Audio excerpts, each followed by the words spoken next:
Hi hello నమస్తే good morning. మొత్తం మీద కంప్లీట్గా ఒక బిగ్ బ్రేకింగ్ న్యూస్ మాత్రం అందుతుంది. ఇక కేటీఆర్ అరెస్ట్ కాబోతున్నారంటే అవుననే సమాధానాలు వినిపిస్తూ ఉన్నాయి. మరి ఈడీ ఫోకస్ పెట్టిన నేపథ్యంలో ఎందుకు కేటీఆర్ భయపడుతున్నారు? మొన్నటి వరకు అరెస్ట్ చేస్తే చేసుకో, కావాలంటే ధ్యానం చేస్తా, కావాలంటే నేను జైలుకు వెళ్ళొస్తే ముఖ్యమంత్రిని అవుతా అని పొంగనాలు కొట్టిన కల్వకుంట్ల తారక రామారావు నిజంగానే ఇప్పుడు ఎందుకు భయపడుతున్నట్టు? నిన్న ఈడీ ఏదైతే ఉందో ఈడీ ఆఫీస్కి వెళ్ళిన నేపథ్యంలో, ఏసీబీ ఆఫీస్కి వెళ్ళిన నేపథ్యంలో కంప్లీట్గా ఇటు ఏసీబీ ఫోకస్ పెడుతుంది, ఇటు ఈడీ ఫోకస్ పెడుతుంది. ఏదో ఒక కేసులో మాత్రం కేటీఆర్ను అరెస్ట్ చేసే ఆస్కారం మాత్రం కనిపిస్తున్నట్టు తెలుస్తూ ఉంది. మరి నిజంగానే నిన్న దాఖలు చేసిన ఏదైతే కేసు ఉందో, కంప్లీట్గా ఏసీబీ నమోదు చేసిన కేసు ఏదైతే ఉందో కొట్టివేయాలని క్వాష్ పిటిషన్ మాత్రం దాఖలు చేశాడు హైకోర్టులో. ఈరోజు ఉదయం బెంచ్ మీదకి వచ్చిన సమయంలో హైకోర్టులో మాత్రం కేటీఆర్కు చుక్కెదురైందని చెప్పుకోవచ్చు.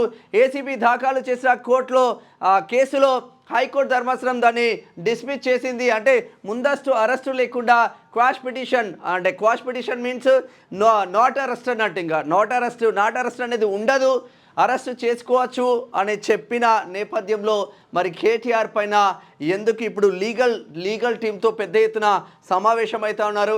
ఇటు హరీష్ రావు కూడా అవసరమైతే అరెస్ట్ చేసుకుంటే చేసుకోండి అని సంకేతాలు ఎందుకు ఇస్తున్నారు? ఎవరెవరు సెలబ్రిటీలు ఏం మాట్లాడుతున్నారు కేటీఆర్ విషయంలో? ఏసీబీ దాఖలు చేసిన ఏసీబీ దాఖలు చేసిన కేసు విషయంలో హైకోర్టు కొట్టివేసిన నేపథ్యంలో మరి ఈడీ ఫోకస్ ఎంతవరకు వచ్చింది?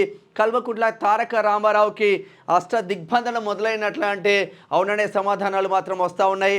కల్వకుంట్ల తారక రామారావు 10 సంవత్సరాలు మాట్లాడిన మాటలు ఒక్కసారి నెమరు వేసుకుంటే ఆయన ఫగర్ ఎంత ఉందో మనకు తెలుసుకోవచ్చు. ఇప్పుడు కాంగ్రెస్ ప్రభుత్వం ఉన్న తర్వాత కూడా కాంగ్రెస్ లీడర్లను కావచ్చు, ముఖ్యమంత్రి రేవంత్ రెడ్డిని కావచ్చు, ఇష్టం వచ్చినట్లు మాటలు అంటున్న నేపథ్యం చూస్తూ ఉన్నాం. ముఖ్యమంత్రిని పట్టుకొని చిట్టి నాయుడు అని సంబోధిస్తూ పెద్ద ఎత్తున చేస్తూ ఉన్న వ్యాఖ్యలు మాత్రం చూస్తూ ఉన్నాం. మరి నిజంగానే కల్వకుంట్ల తారక రామారావు అరెస్టు కాబోతున్నాడా? అసలు లేటెస్ట్ అప్డేట్స్ ఏందో ఒక్కసారి చూసే ప్రయత్నం చేద్దాం. కేటీఆర్కు హైకోర్టు షాక్, అరెస్టు తప్పదా? మాజీ మంత్రి కేటీఆర్కు హైకోర్టులో చుక్కెదురైంది. ఫార్ములా ఈ కార్ రేసింగ్ కేసులో ఏసీబీ నమోదు చేసిన కేసును కొట్టివేయాలంటూ కేటీఆర్ దాఖలు చేసిన క్వాష్ పిటిషన్ హైకోర్టు ధర్మాసనం డిస్మిస్ మాత్రం చేసింది.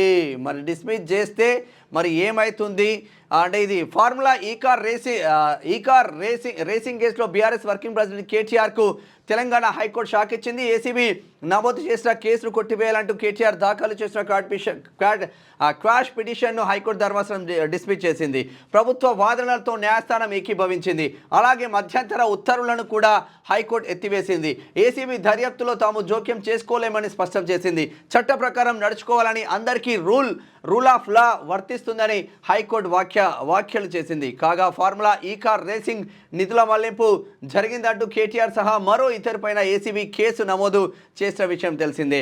కేటీఆర్ను ఏ1గా, ఐఏఎస్ అధికారి అరవింద్ కుమార్ను ఏ2గా, హెచ్ఎండిఏ విశ్రాంత చీఫ్ ఇంజనీర్ బిఎల్ఎన్ రెడ్డి ఏ3గా చేర్చుతూ ఏసీబీ ఎఫ్ఐఆర్ నమోదు చేసింది. అయితే ఏసీబీ నమోదు చేసిన ఎఫ్ఐఆర్ను కొట్టివేయాలంటూ కేటీఆర్ హైకోర్టులో క్వాష్ పిటిషన్ దాఖలు చేశారు. గతంలో 2 సార్లు ఈ పిటిషన్పై హైకోర్టులో విచారణకు రాగా కేటీఆర్ను అరెస్టు చేయవద్దంటూ న్యాయస్థానం మాత్రం మధ్యంతర ఉత్తర్వులు మాత్రం ఇచ్చింది. మధ్యంతర ఉత్తర్వులో ఇక మరి ఎందుకు ఏం చేసిందో అర్థం కాదు, కానీ మొత్తం మీద కేటీఆర్ఏ టార్గెట్గా మాత్రం ముందుకు వెళ్తున్నట్టే తెలుస్తూ ఉంది. నిజంగానే హరీష్ రావు ఏమంటున్నాడు? కడిగిన ముత్యంలాగా ఎందుకు కేటీఆర్ బయటకు వస్తాడు అంటున్నాడు. మరి కడిగిన ముత్యం ఆల్రెడీ కవిత 6 నెలలు తిహార్ జైల్లో ఉంది. మరి కడిగిన ముత్యంలోగా బయటకు వచ్చిందా? మరి కేటీఆర్ జైలుకి పోతే మరి రాష్ట్ర అధ్యక్ష పదవి ఎవరికి రాబోతుందన్న ఒక చర్చ బీభత్సంగా నడుస్తూ ఉంది.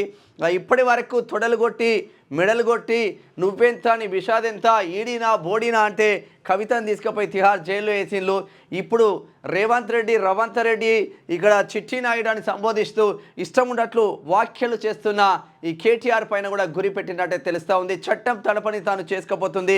చట్టం ఒకరికి చుట్టం కాకూడదు, చట్టం అందరికీ సమానంగా ఉండాలి. కానీ రాజకీయ నాయకులకు వీళ్ళు అనుకుంటే చట్టం చుట్టమవుతుంది, వీళ్ళ కాకపోతే చట్టంలానే ఉంటుంది అన్న ఒక చర్చ మాత్రం జరుగుతూ ఉంది. హరీష్ రావు ఏమంటున్నాడో ఒకసారి చూసే ప్రయత్నం చేద్దాం.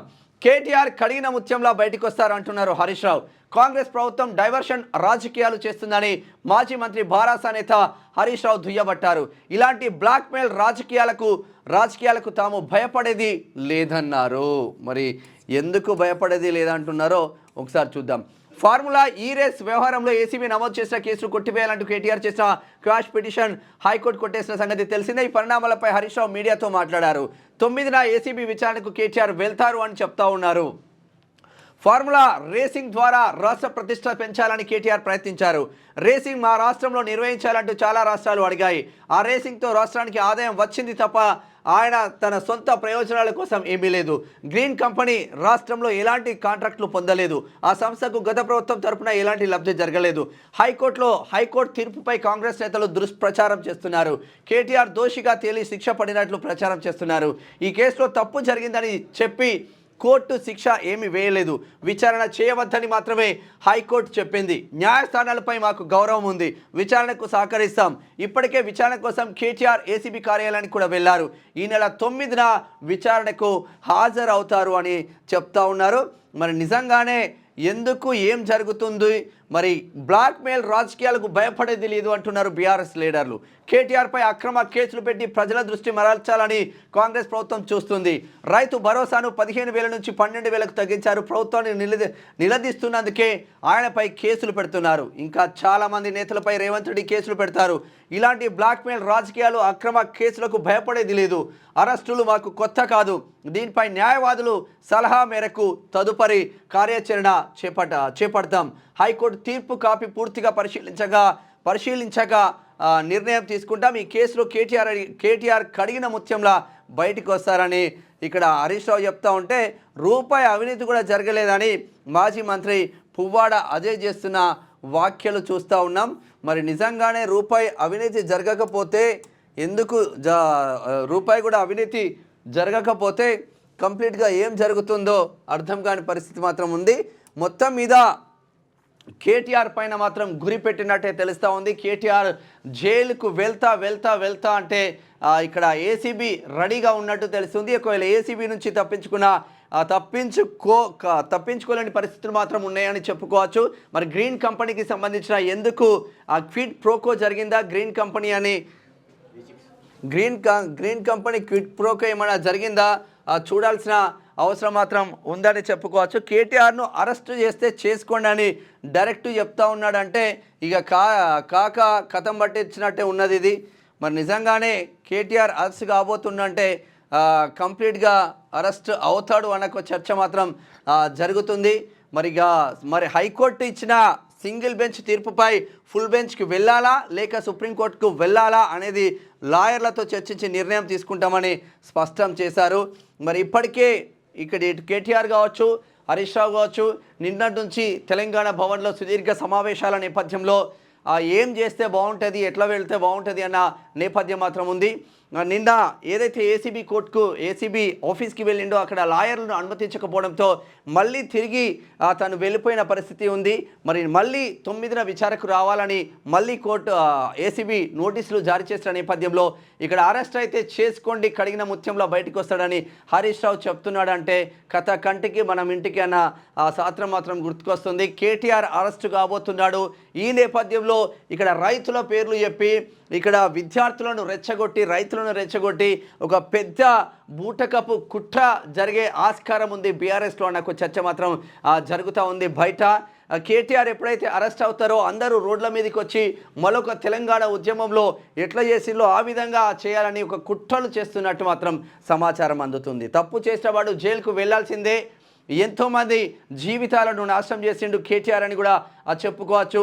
ఎమ్మెల్సీ తీన్మార్ మల్లన్నను ఇదే ఆఫీస్లో ఇదే లైవ్లో ఉండగా తీసుకెళ్ళిండు. రేవంత్ రెడ్డి బెడ్రూమ్లోకి వెళ్ళి తీసుకొచ్చిన పరిస్థితి ఉంది. బండి సంజయ్ని చిన్న పేపర్ ఎవడో వాట్సాప్ పంపిస్తే ఆయన చూస్తాడా చూడడా? ఒక సామాన్య జర్నలిస్ట్, కొంచెం ఫేమ్ ఉన్న జర్నలిస్టులే వాట్సాప్ చూడలేని పరిస్థితి ఉంటుంది.